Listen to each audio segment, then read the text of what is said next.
From the studios of Books in Motion in Spokane, Washington, this is your reader, Cameron Beierle, reading Smashing the D.C. Monopoly, Using Article 5 to Restore Freedom and Stop Runaway Government.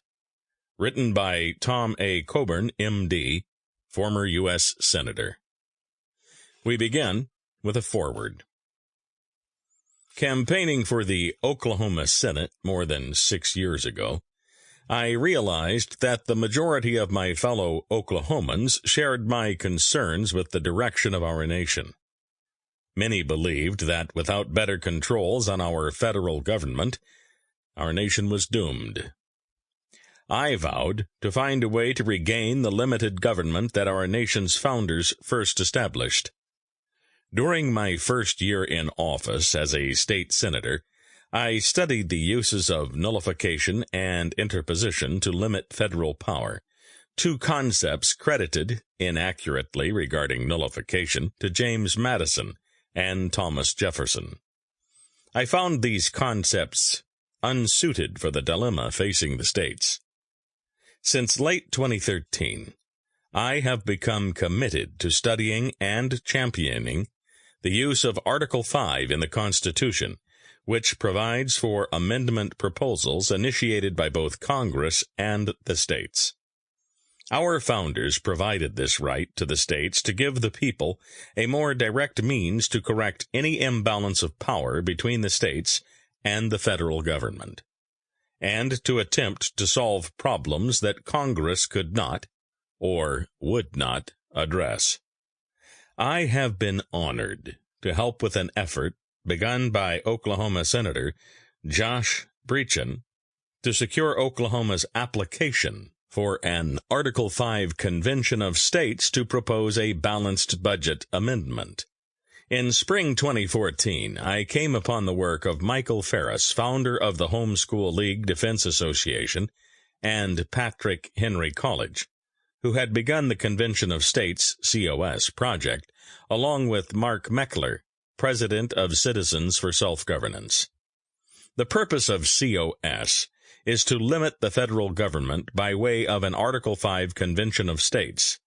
In my subsequent discussions with Ferris, I realized we both shared a deep Christian faith and a sincere desire for solutions to a country on a pathway to destruction.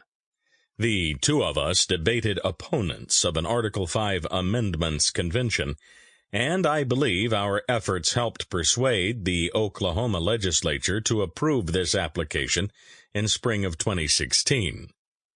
I have studied the origins of the Article 5 Amendments Convention and the state's attempts to use this measure since our nation's birth. I have also read the opinions of many Americans both for and against this action over the years. The founder of the John Birch Society, Robert Welch, strongly supported the use of an amendments convention, although the group is now opposed. Eagle Forum founder Phyllis Schlafly, an ardent conservative, argued against an amendments convention. That two staunch conservatives like Welch and Schlafly could hold opposite views on Article 5 convention underscores the lack of understanding of this inherently safe constitutional provision. To succeed in getting the necessary 34 states to apply for an amendments convention, I realized that an educational effort was needed to better inform concerned citizens on the origins, procedures, safety, and importance of this action. Authored by former U.S. Senator from Oklahoma, Dr. Tom Coburn, this book is meant to provide this information. Having worked with Dr. Coburn to convince Oklahoma legislators and citizens that an amendments convention could solve some of our nation's most critical problems, I asked the former senator if he might consider telling the nation how he lost faith in Washington and came to place his hopes in an Article 5 convention. I knew that most citizens could greatly benefit from hearing how he came to this conclusion following his years in the inner workings of our federal government. Fortunately for the nation, Dr. Coburn agreed to put his thoughts on paper. In fall 2015, Sample complete. Ready to continue?